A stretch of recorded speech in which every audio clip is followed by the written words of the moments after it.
ಒಂದೇ ಮಳೆಗೆ ಬೆಂಗಳೂರು ಅಲ್ಲೋಲ ಕಲ್ಲೋಲ ಆಗ್ಬಿಟ್ಟಿದೆ. 250ಕ್ಕೂ ಹೆಚ್ಚು ಮರಗಳು ಧರಾಶಾಹಿಯಾಗಿದ್ದು ಸಾಲು ಸಾಲು ಅವಾಂತರಗಳು ಸೃಷ್ಟಿಯಾಗಿವೆ.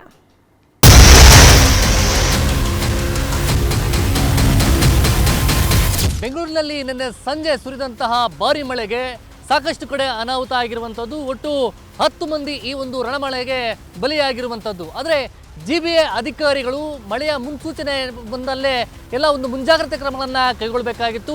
ಅವರ ನಿರ್ಲಕ್ಷ್ಯದಿಂದ ಸಾಕಷ್ಟು ಕಡೆ ಅನಾಹುತಗಳಾಗಿರುವಂಥದ್ದು. ಒಮ್ಮೆ ಪ್ರಕೃತಿ ಮಾತೆ ಮೈಕೊಡವಿ ನಿಂತ್ರೆ ಏನಾಗುತ್ತೆ ಅನ್ನೋದಕ್ಕೆ ಈ ದೃಶ್ಯಗಳೇ ಜೀವಂತ ಸಾಕ್ಷಿ. ಒಂದೇ ಒಂದು ಮಳೆಯ ಹೊಡೆತಕ್ಕೆ ಬೆಂಗಳೂರು ಜನ ವಿಲವಿಲ ಒದ್ದಾಡಿ ಹೋಗಿದ್ದಾರೆ. 10 ಜೀವಗಳ ಜೊತೆಗೆ ಅದೆಷ್ಟೋ ಮಂದಿಯ ಜೀವನವೇ ಕೊಚ್ಕೊಂಡು ಹೋಗಿದೆ. ನಿಂತಲ್ಲೇ ಕಾರುಗಳು ಅಪ್ಪಚ್ಚಿಯಾಗಿವೆ. ಬೃಹತ್ ಗೋಡೆಗಳು ಬಾಯ್ಬಿಟ್ಟು ನಿಂತಿವೆ. ಅಂಡರ್ ಪಾಸ್ಗೆ ನುಗ್ಗಿದ ನೀರು ಕೆರೆಯಂತೆ ಕಾಣ್ತಾ ಇದೆ. 1 ಗಂಟೆಯ ಮಳೆ ಇಡೀ ಬೆಂಗಳೂರನ್ನೇ ಅಲ್ಲೋಲ ಕಲ್ಲೋಲ ಮಾಡಿದೆ. ಮಹಾ ಮಳೆಗೆ ಮರಗಳ ಮಾರಣ ಹೋಮ. ಬೆಂಗಳೂರಲ್ಲಿ 250ಕ್ಕೂ ಹೆಚ್ಚು ಮರಗಳು ಬುಡಮೇಲು. ಕಡು ಬೇಸಿಗೆಯಲ್ಲಿ ಇಂಥದ್ದೊಂದು ಮಳೆಯಾಗುತ್ತೆ, ಇಡೀ ಬೆಂಗಳೂರೇ ಅಲ್ಲೋಲ ಕಲ್ಲೋಲವಾಗುತ್ತೆ ಅಂತ ಯಾರೊಬ್ರೂ ಊಹಿಸಿರ್ಲಿಲ್ಲ. ಯಾಕಂದ್ರೆ ನಿನ್ನೆ ಸುರಿದಿದ್ದು ಬರೀ ಮಳೆಯಲ್ಲ, ಮಳೆಯ ರೂಪದ ರಣರಣ ಮಳೆ. ಒಂದೇ 1 ಗಂಟೆಯ ಮಳೆಗೆ ಮರಗಳ ಮಾರಣ ಹೋಮವೇ ನಡೆದು ಹೋಗಿದೆ. ನಗರದಾದ್ಯಂತ 250ಕ್ಕೂ ಹೆಚ್ಚು ಮರಗಳು ಬುಡಮೇಲಾದ್ರೆ ಲೆಕ್ಕವಿಲ್ಲದಷ್ಟು ಕಾರು ಬೈಕ್ಗಳು ಅಪ್ಪಚ್ಚಿಯಾಗಿವೆ.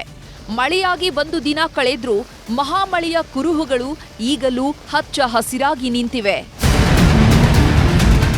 ಬಿರುಗಾಳಿ ಮಳೆಗೆ ಅವಾಂತರಗಳ ಸರಮಾಲಿಗೆ ಸೃಷ್ಟಿಯಾಗಿದೆ. ರಾಜಾಜಿನಗರದ 4ನೇ ಬ್ಲಾಕ್ನಲ್ಲಿ ನಿಲ್ಲಿಸಿದ್ದ I-20 ಕಾರಿನ ಮೇಲೆ ಕರೆಂಟ್ ಕಂಬ ಬಿದ್ದ ಪರಿಣಾಮ ಕಾರಿನ ಮೇಲ್ಭಾಗ ಸಂಪೂರ್ಣ ನಜ್ಜುಗುಜ್ಜಾಗಿದೆ. ಇನ್ನು ಬೆಂಗಳೂರಿನ ಮಿಲ್ಕ್ ಕಾಲೋನಿ ಬಳಿಯ ರೈಲ್ವೆ ಟ್ರ್ಯಾಕ್ ಸರ್ವಿಸ್ ರೋಡ್ನಲ್ಲೂ ಕೂಡ ಬೃಹತ್ ಮರವೊಂದು ಧರೆಗುರುಳಿದೆ. ರೈಲ್ವೆ ಟ್ರ್ಯಾಕ್ ಪಕ್ಕದಲ್ಲೇ ಇದ್ದ ಬೃಹತ್ ಮರ ಬುಡ ಸಮೇತ ಸರ್ವಿಸ್ ರೋಡ್ಗೆ ಬಿದ್ದಿದೆ. ಇದರಿಂದಾಗಿ ಕೆಲಕಾಲ ರಸ್ತೆ ಸಂಚಾರ ಸಂಪೂರ್ಣ ಬಂದ್ ಆಗಿತ್ತು. ಬೆಂಗಳೂರಿನ ಪ್ರತಿ ಗಲ್ಲಿಯಲ್ಲೂ ಮಳೆ ಸುರಿದಿದೆ.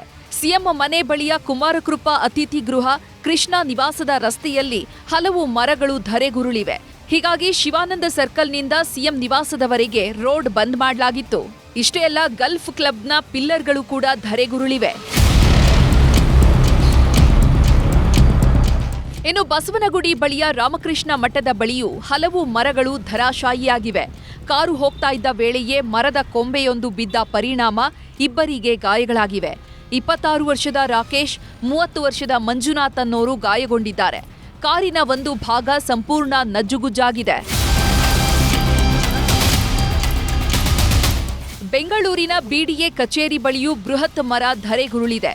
ಚಲಿಸ್ತಾ ಇದ್ದ ಕಾರಿನ ಮೇಲೆ ಮರ ಬಿದ್ದಿದ್ದು ಕಾರು ಸಂಪೂರ್ಣ ಜಖಂ ಆಗಿದೆ. ಅದೃಷ್ಟವಶಾತ್ ಚಾಲಕ ಪ್ರಾಣಾಪಾಯದಿಂದ ಪಾರಾಗಿದ್ದಾರೆ.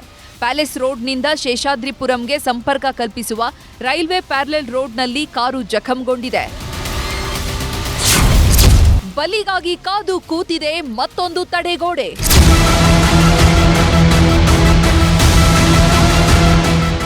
ಬೌರಿಂಗ್ ಆಸ್ಪತ್ರೆಯ ತಡೆಗೋಡೆ ಕುಸಿದು 7 ಮಂದಿ ಮೃತಪಟ್ಟಿದ್ದಾರೆ. ಅಧಿಕಾರಿಗಳ ನಿರ್ಲಕ್ಷ್ಯಕ್ಕೆ ಅಮಾಯಕರು ಜೀವ ಬಿಟ್ಟಿದ್ದಾರೆ. ಇದರ ಬೆನ್ನಲ್ಲೇ ಈಗ ಮತ್ತೊಂದು ತಡೆಗೋಡೆ ಜೀವ ಬಲಿ ಪಡೆಯಲು ಕಾದು ನಿಂತಿದೆ. ನಿನ್ನೆ ದುರಂತ ನಡೆದ 100 ಮೀಟರ್ ದೂರದಲ್ಲೇ ಕಾಂಪೌಂಡ್ ಒಂದು ವಾಲಿದೆ. ಸಂಪೂರ್ಣವಾಗಿ ಕಿತ್ತು ಬಂದಿದ್ದು ರಸ್ತೆ ಕಡೆಗೆ ತಡೆಗೋಡೆ ವಾಲಿದೆ. ಆಘಾತಕಾರಿ ವಿಷಯ ಅಂದ್ರೆ ಇದರ ಕೆಳಗಡೆಯೇ ಬೀದಿ ಬದಿ ವ್ಯಾಪಾರಿಗಳು ವ್ಯಾಪಾರ ಮಾಡ್ತಿದ್ದಾರೆ.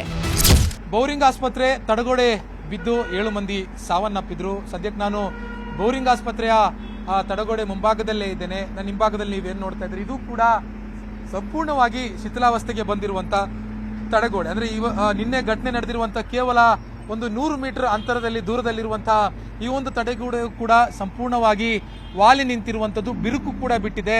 ಇದು ಯಾವಾಗ ಬೀಳುತ್ತೋ ಅನ್ನೋದು ಇನ್ನೂ ಕೂಡ ಆತಂಕದಲ್ಲಿ ಇಲ್ಲಿರುವಂತಹ ಜನರು, ಇಲ್ಲಿರುವಂತಹ ಬೀದಿ ಬದಿ ವ್ಯಾಪಾರಿಗಳು ಆ ಒಂದು ಆತಂಕದಲ್ಲೇ ಬದುಕ್ತಾ ಇರುವಂತದ್ದು.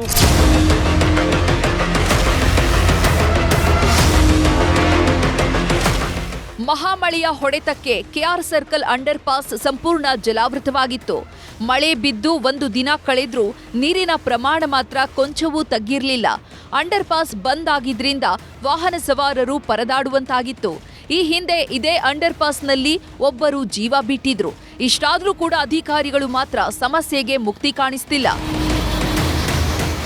ಬೆಂಗಳೂರಿನಲ್ಲಿ ನಿನ್ನೆ ಸಂಜೆ ಸುರಿದಂತಹ ಭಾರಿ ಮಳೆಗೆ ಸಾಕಷ್ಟು ಕಡೆ ಅನಾಹುತ ಆಗಿರುವಂಥದ್ದು. ಒಟ್ಟು 10 ಮಂದಿ ಈ ಒಂದು ರಣಮಳೆಗೆ ಬಲಿಯಾಗಿರುವಂಥದ್ದು. ಆದರೆ GBA ಅಧಿಕಾರಿಗಳು ಮಳೆಯ ಮುನ್ಸೂಚನೆ ಬಂದಲ್ಲೇ ಎಲ್ಲ ಒಂದು ಮುಂಜಾಗ್ರತೆ ಕ್ರಮಗಳನ್ನು ಕೈಗೊಳ್ಳಬೇಕಾಗಿತ್ತು. ಅವರ ನಿರ್ಲಕ್ಷ್ಯದಿಂದ ಸಾಕಷ್ಟು ಕಡೆ ಅನಾಹುತಗಳಾಗಿರುವಂಥದ್ದು. ಅಂಡರ್ ಪಾಸ್ಗಳಲ್ಲಿ ಈಗಲೂ ಕೂಡ ಜಲಾವೃತವಾಗಿದೆ. ಅದರಲ್ಲಿ KR ಸರ್ಕಲ್ ಅಂಡರ್ ಪಾಸಲ್ಲಿ ನಾವಿದ್ದೇವೆ. ಇಲ್ಲಿ ನೋಡ್ಬೋದು ಯಾವ ರೀತಿಯ ಪರಿಸ್ಥಿತಿ ಇದೆ ಅಂತೇಳಿ. ಸಂಪೂರ್ಣವಾಗಿ ಜಲಮಯವಾಗಿರುವಂತಹ ಒಂದು ದೃಶ್ಯವನ್ನು ನೀವು ನೋಡ್ಬೋದು. ಸಾಲು ಸಾಲು ಅವಾಂತರ ಕಣ್ಬಿಟ್ಟ ಸರ್ಕಾರ.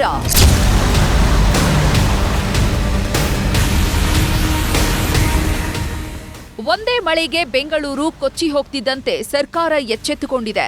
ಸಿಎಂ ಡಿಸಿಎಂ ನೇತೃತ್ವದಲ್ಲಿ ಅಧಿಕಾರಿಗಳ ಸಭೆ ನಡೆಸಿದ್ದು, ಮುಂಗಾರು ಮಳೆ ಪ್ರಾರಂಭವಾಗುವ ಮೊದಲೇ ಎಲ್ಲ ಸಿದ್ಧತೆ ಮಾಡಿಕೊಳ್ಳುವಂತೆ ಎಚ್ಚರಿಕೆ ನೀಡಿದ್ದಾರೆ. ಒಣಗಿರುವ ಅಪಾಯಕಾರಿ ಮರಗಳ ರೆಂಬೆಗಳನ್ನು ಕತ್ತರಿಸಬೇಕು, ರಾಜಕಾಲುವೆಗಳಲ್ಲಿ ಹೂಳು ತೆಗೆಯಬೇಕು, ಅಂಡರ್ ಪಾಸ್ಗಳಲ್ಲಿ ನೀರು ನಿಲ್ಲದಂತೆ ಎಚ್ಚರಿಕೆ ವಹಿಸಬೇಕು ಅಂತ ಅಧಿಕಾರಿಗಳಿಗೆ ಮುನ್ಸೂಚನೆ ನೀಡಿದ್ದಾರೆ.